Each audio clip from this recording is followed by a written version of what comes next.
Olá a todos, nesse vídeo a gente vai conversar um pouco sobre o histórico da avaliação educacional, né? Vou aproveitar o gancho, né, e vou comentar também as respostas que vocês deram na segunda atividade, né, no último fórum.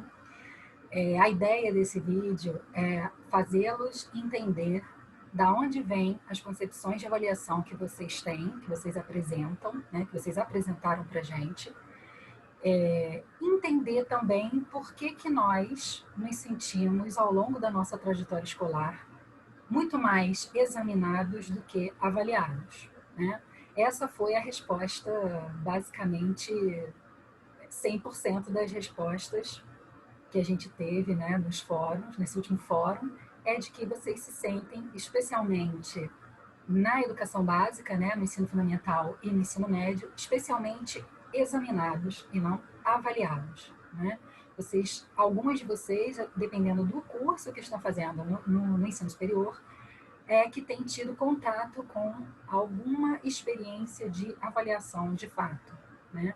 Então, a ideia aqui é tentar entender por que, né, que a gente majoritariamente é examinado e não avaliado, e tentar entender as nossas preconcepções, né, os nossos preconceitos com relação à avaliação, né? Isso tudo tem uma explicação histórica, né, de como a avaliação foi pensada e vem sendo pensada historicamente, né? E como que isso vem ao longo de gerações, né, se perpetuando, né, se reproduzindo até chegar aos dias atuais. Claro, com algumas mudanças, algumas adequações, né, mas ainda se perpetua algumas ideias muito antigas, né, algumas concepções muito antigas de avaliação, né? Então, como a Virgínia falou em algum dos vídeos, agora eu não lembro exatamente qual, né, nem sempre a avaliação escolar foi feita por testes escritos, né? Como que ela era feita antes, então? Muito comum antes ser feita de maneira oral, né? Com provas orais, por meio de recitais, né? Às vezes em cerimônias, em rituais escolares, né? Onde os alunos tinham que discursar, né? Muitas vezes discursos memorizados, né? E assim se fazia avaliação de alunos, avaliação da própria escola. A escola moderna, né, é que adotou, né, já na modernidade, é que adotou é, o uso de testes escritos, né, de provas ou exames escritos, né, e com isso também surgiu as pontuações, né, a pontuação numérica ela não é algo desde sempre, né,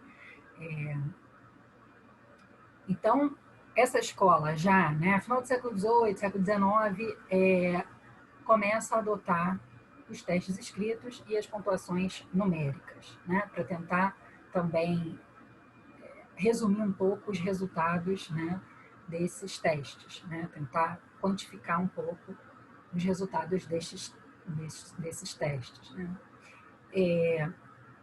É daí que surge também a concepção de avaliação como medida, que é a primeira geração da avaliação, né, como está no texto que vocês vão ler,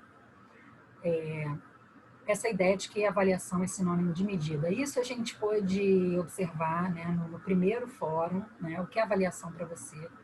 Muitos alunos responderam mais ou menos isso, né? Não com essas palavras, mas a gente interpreta que, olha, essa concepção que ele está apresentando é uma concepção de avaliação restrita à ideia de medida, que é essa ideia de medir o que o aluno aprendeu, essa ideia de medir a quantidade de conhecimentos que o aluno conseguiu absorver, né, para usar a palavra que vocês gostam de usar. É a ideia de medir também aquilo que não foi absorvido, né? Então, vejam que essa é uma das primeiras concepções de avaliação, né? E como que ela ainda permanece até hoje, né? Como que ela é restrita, né? A gente vai ver isso, o próprio texto também vai abordar isso, né? Também nessa época, né, da avaliação como medida, a ideia de uma neutralidade, né? O professor é neutro ao avaliar um aluno, ele é imparcial, né? A sua subjetividade, os seus afetos, os seus preconceitos, né? Não interferem na hora de avaliar um aluno. Essa discussão da neutralidade é uma discussão que vai permear todas as gerações, né? Então, vou voltar a esse assunto depois.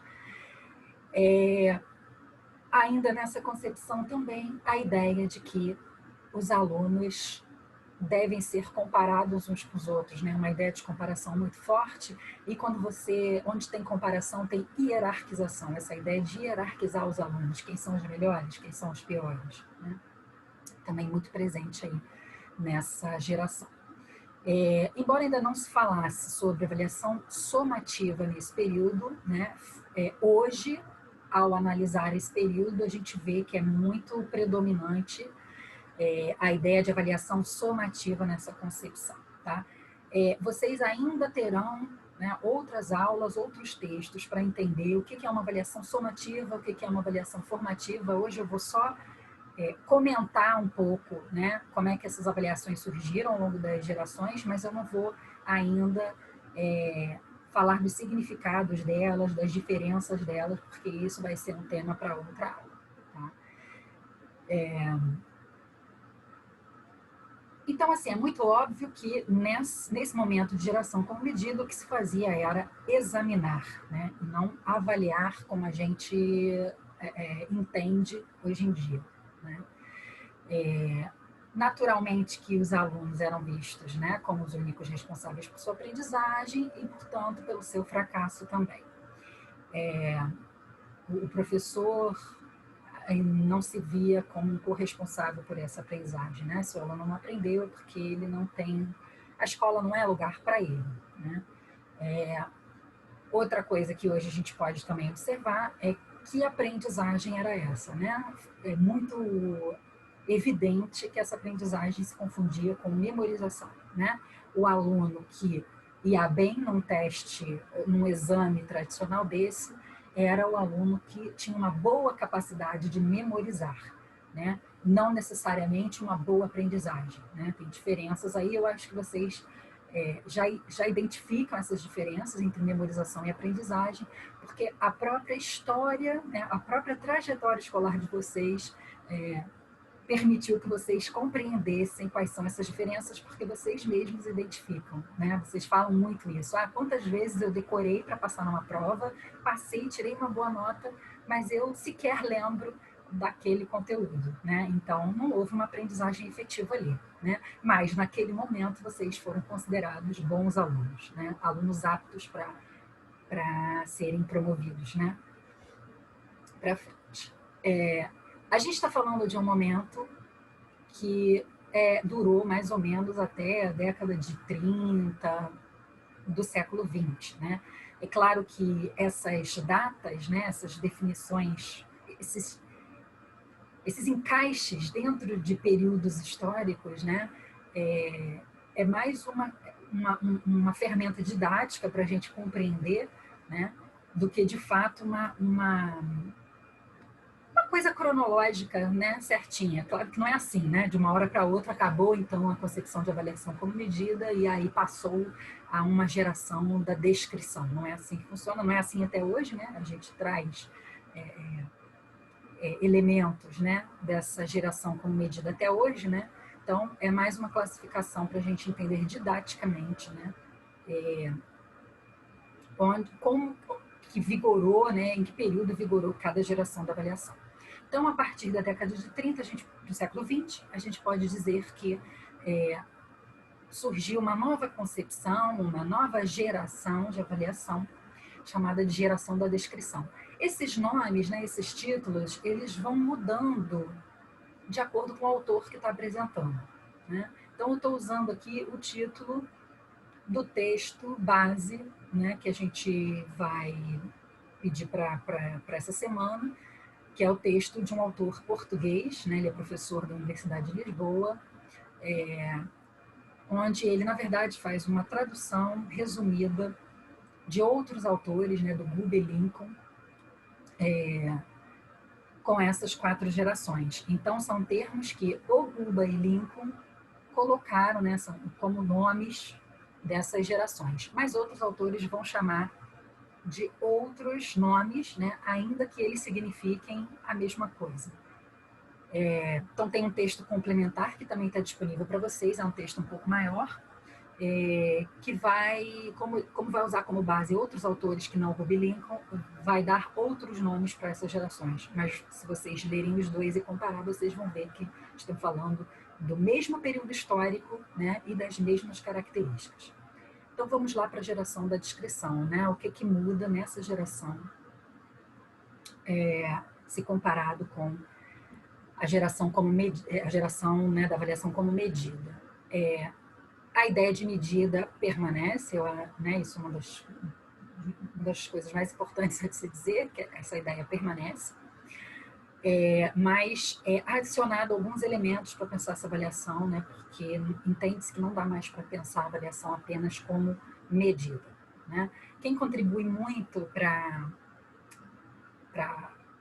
acrescentar noções de avaliação diferente é um teórico norte-americano, que é o Ralph Tyler. Ele é considerado o pai da avaliação educacional, porque ele é um dos primeiros autores, pesquisadores, a se preocupar com a questão da avaliação, se preocupar cientificamente, né? se preocupar teoricamente com relação à avaliação escolar. Né? Então, ele escreve sobre isso, e ele faz uma articulação entre avaliação e currículo, né? Algo também aí um pouco inédito nesse histórico da avaliação. Então, como ele é uma pessoa que é muito preocupado em cientificizar, não sei nem se fala assim, cientificizar as coisas e racionalizar, né, o pensamento dele, ele também vai racionalizar muito a questão da avaliação e do currículo. Né? Essa ideia da neutralidade para ele, que já apareceu lá na descrição como medida, é muito importante, é fundamental. Né? Ele acredita que se você tiver rigor científico e metodológico para lidar com a avaliação escolar, é possível essa avaliação ser feita de maneira neutra, imparcial, né? De maneira que não prejudique nem favoreça ninguém, seja justa. Então, para ele é possível elaborar instrumentos totalmente neutros de avaliação, é possível fazer correções totalmente neutras, né? Julgamentos totalmente neutros, tomadas de decisão totalmente neutros com relação ao que o aluno aprendeu ou não, né? Com relação à vida mesmo escolar do aluno. Isso vai ser contestado mais adiante, então eu vou voltar novamente à questão da neutralidade mais para o final. E ele vai dizer que, na verdade, é necessário pensar em objetivos educacionais, né? Planejamento pedagógico, planejamento educacional, né? Aonde você quer chegar, né? E como ele articula a questão da avaliação com o currículo, ele vai pensar que os objetivos, na verdade, eles já estão ali no currículo, né? O currículo ele precisa ser passado e precisa ser compreendido, precisa ser aprendido, né?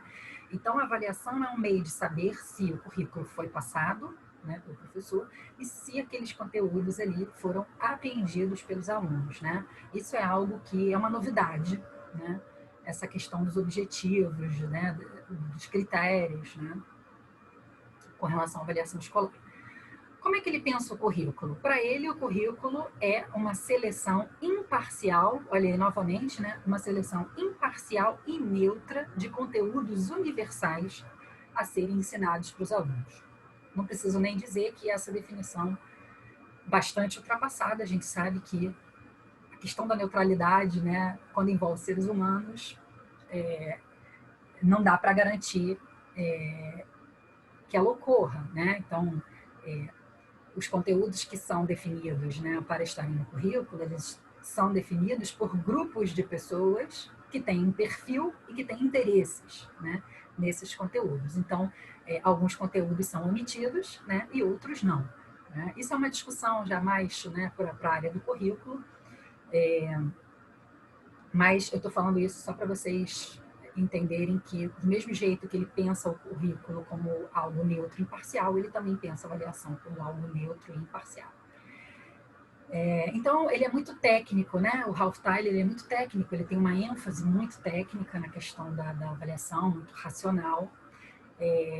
Ele é muito criticado por isso, né? Mas eu acho que a gente precisa fazer uma certa justiça, né? Já que ele introduz elementos que hoje a gente até vê como importantes, não é só isso, mas a gente vê como importante, e que antes não tinha, né? Antes era algo muito mais subjetivo, do que objetivo. E o que ele quer é justamente tornar a avaliação mais objetiva, mais criteriosa, mais imparcial e mais neutra, né?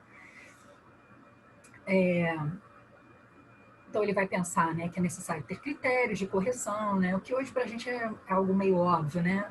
Outra coisa que ele defende é a recuperação, né, dos alunos, né? Essa ideia de que os alunos têm que cumprir determinados objetivos. Se eles não alcançaram aqueles objetivos naquele período estipulado, ele tem direito a uma recuperação, ele tem direito a uma segunda chance de aprendizagem, né? Isso para a gente hoje em dia também é óbvio, né? Mas na época não era.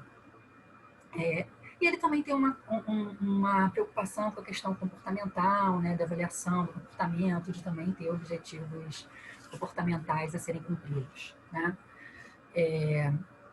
Entendendo isso, né? Entendendo que esse período durou mais ou menos 30 anos, vamos dizer, 25, 30 anos, a gente pode já pensar, já entrar na terceira geração, né? Que aí é chamada aí pelo texto de geração do juízo de valor, né? Então está implícito aí uma ideia de julgamento. A avaliação não é só medir, não é só uma descrição criteriosa, né? Mas é também base para julgamento, é também base para tomada de decisões, né? E aí tem algo de muita responsabilidade nisso, né? Como é que essa avaliação pode ser feita de maneira cada vez mais justa, né? Já que a vida do aluno depende desse resultado, né? Se ele vai ser aprovado ou não, se ele vai para recuperação ou não, né? Aí tem alguns autores que podemos citar, né, como clássicos, né? O próprio texto vai falar do Benjamin Bloom, vai falar do Michael Scriven, também norte-americano, mas a gente pode falar do Benjamin Bloom, né, a famosa taxonomia de Bloom, que também são autores que não vão falar somente de avaliação, vão falar de currículo, vão falar de planejamento educacional, né, mas que são importantes nesse momento, né? Ainda são autores que estão preocupados com a questão dos critérios, do rigor, dos objetivos, isso ainda está muito presente. Mas acho que o que mais se destaca nesse momento é o surgimento da avaliação formativa, né? E sumativa também, na verdade, vai se dar um nome para o que era feito antes, né? Esses exames tradicionais que eram feitos anteriormente. E aí surge, então, a ideia da avaliação formativa, que também não vamos especificar agora nesse vídeo, né? Isso vai ficar para outra aula, mas vocês já podem ir pensando na avaliação formativa como algo mais próximo de avaliar, de acordo com Lucchesi, né? Do que examinar, né? Examinar estaria mais por uma avaliação somativa e avaliar estaria mais por uma avaliação formativa. Então, é um momento, já na década de 60, meados, né, da década de 60, é um momento em que a ideia da aprendizagem vai ser muito mais colocada em discussão, né? Antes não era tão colocado em discussão assim. Antes se pensava mais em resultados, em desempenho, em performance, né? E agora vai se falar um pouco mais da questão da aprendizagem, né? Então, é um elemento de bastante relevância, né, que surge nesse momento. É um momento crucial para as teorias educacionais, né, um momento em que vai se questionar, não sei se vocês já ouviram falar de Bourdieu e outros autores franceses, é um momento que vai ser o papel da escola, a função da escola, o que a escola faz vai ser muito questionada, né? A ideia de que a escola reproduz desigualdades, né? E aí, nesse âmbito, a avaliação também é questionada, né? A avaliação como uma possível produtora do fracasso escolar, né? Porque até então o que se pensa é que a avaliação ela apenas mostra se o aluno fracassou ou teve sucesso. E nesse momento, o pensamento também vai nesse sentido, né? Será que a avaliação apenas mostra ou ela produz fracasso, né? Ou ela reproduz desigualdades, né? É o momento de se pensar quem são os alunos que estão fracassando na escola, né? Uma escola que, se a gente for pensar no Brasil, altamente seletiva, ela já é seletiva na entrada, né? Década de 60, 70, né? A maioria dos alunos ainda não tinham acesso à escola, né? É nesse momento, na verdade, que a escola começa a se democratizar. A gente está falando de acesso, né? O acesso à escola começa a se democratizar, começa a se massificar, né? Os mais pobres começam a entrar na escola. E quanto mais pobres entram na escola, maior são os índices de reprovação, né? Então, fica muito evidente, né, que talvez tenha algum problema na escola, na forma de passar os conteúdos, na forma de avaliar os conteúdos, né? Porque tem muito aluno não aprendendo, né? Então, o que está acontecendo que tantos alunos, a maioria dos alunos estão reprovando e não estão aprendendo, né? É importante ressaltar, né, eu esqueci até de falar, que lá na primeira concepção de avaliação como medida, que é justamente ali, né, século XIX, início do século XX, que é quando os testes de QI se expandem, né, no mundo, e os testes de QI, de alguma maneira, meio que desresponsabiliza a escola e o professor pela aprendizagem do aluno, porque o professor ele pode virar e falar, olha, eu tenho aqui um teste de QI que comprova que o aluno tem baixo QI, então não tem nada que eu possa fazer, né? Ele tem dificuldade de aprendizagem, tem baixo QI. Né? Então veja como que essa expansão dos testes de QI também ajudam a colocar a responsabilidade ainda mais no aluno e menos na escola e no professor. Né? Só que agora, já nesse momento, né, dessa terceira geração, isso já é muito discutido, né? Então, como é que é isso? Né? A maioria dos alunos não estão aprendendo, a maioria dos alunos não estão sendo aprovados, então a maioria não tem QI suficiente, né? A maioria tem QI baixo, né? Então, é um momento de muito, muito questionamento, né? É um momento também em que a avaliação ela começa a ficar mais ampla, né? Não se pensa mais em avaliação educacional apenas como um momento de avaliar as aprendizagens dos alunos, um momento de avaliar se os alunos absorveram os conteúdos ou não. A avaliação educacional é muito mais ampla que isso. Eu posso avaliar não só a aprendizagem dos alunos, como sistemas educacionais, né? Eu posso avaliar se eles estão cumprindo seu papel ou não, políticas educacionais, projetos educacionais, materiais didáticos, né? Então, tudo isso é passível de ser avaliado, né? Com relação a tudo isso, é passível de se tomar uma decisão, né? Eu continuo ou não com esse material, eu mudo ou não esse material, eu adequo ou não essa política, né? Então, a avaliação educacional ela fica muito mais ampla a partir desse momento, né?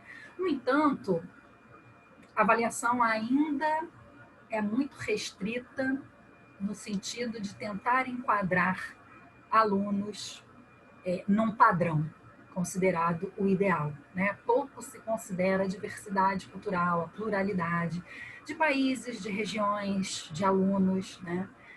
Pouco se considera isso. Então, ainda temos uma avaliação restrita nesse sentido de tentar enquadrar os alunos num modelo específico de aprendizagem, numa forma de aprender, né?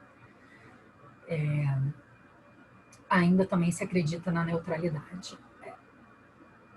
E aí a gente pode falar do surgimento, então, de uma quarta geração, aí já da década de 80, né, meados da década de 80 para cá, que aí sim é uma avaliação mais contextualizada, né, levando muitas coisas, né, muitos fatores em consideração. Também apresento essa discussão da neutralidade, né? De que, olha, nós nunca vamos conseguir ser 100% neutro porque não somos máquinas e nem robôs, né? Quando os professores elaboram uma avaliação, a subjetividade dele está ali, né? Quando ele escolhe uma questão e não escolhe outra, a subjetividade dele está ali. Quando ele elabora os critérios de correção, né? Quando ele atribui pontuação, né? Lá de acordo com os critérios dele, a subjetividade dele está ali. Na correção dessas avaliações, a subjetividade dele está ali, né? Então, os afetos, os preconceitos, tudo está ali, né? Então, então a avaliação sempre vai prejudicar uns e favorecer outros?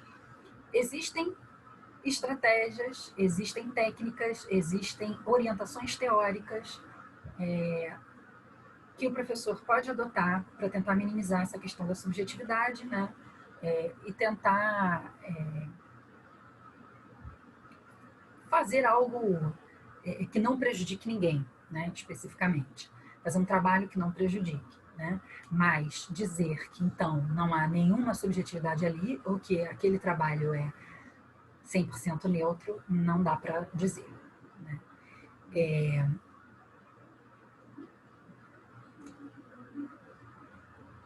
É um momento, né? É uma geração em que vai se dar ênfase à questão da avaliação formativa, né? Como a avaliação ideal para avaliar a aprendizagem dos alunos, porque é ela que vai favorecer as aprendizagens.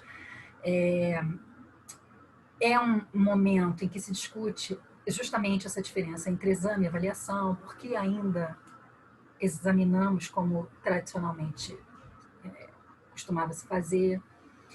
É um momento em que se defende a diversificação dos instrumentos, né? Inclusive como uma orientação justamente para tentar fazer uma avaliação mais justa e menos subjetiva.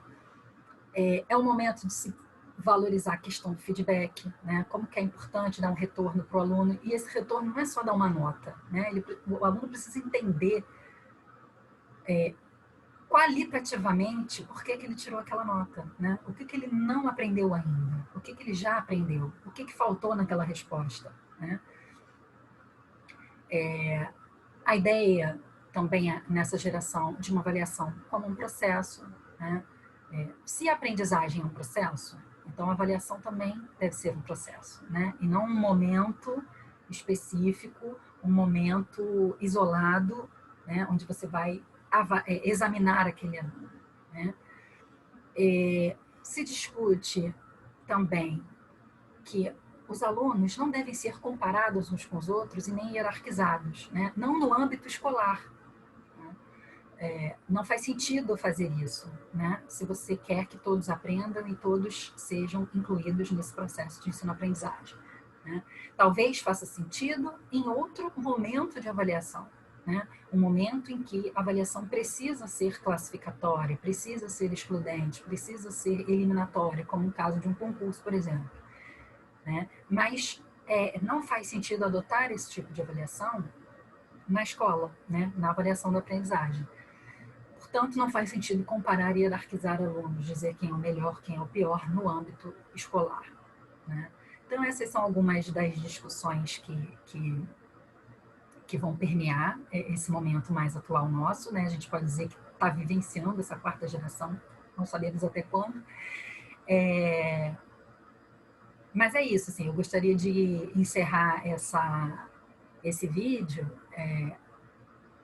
com alguns elementos para vocês pensarem, né?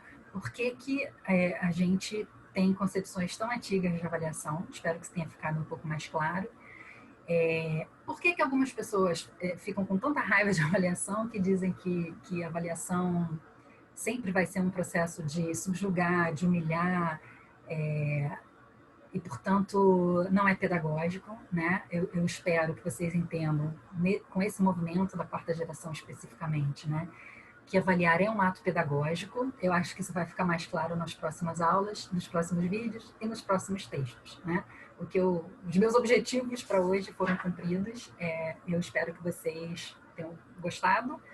Espero ter contribuído para a aprendizagem de vocês com esse vídeo e, claro, com o texto que a gente selecionou aí para vocês lerem. Então é isso, gente. Até a próxima e aguardem aí o próximo fórum, próxima atividade.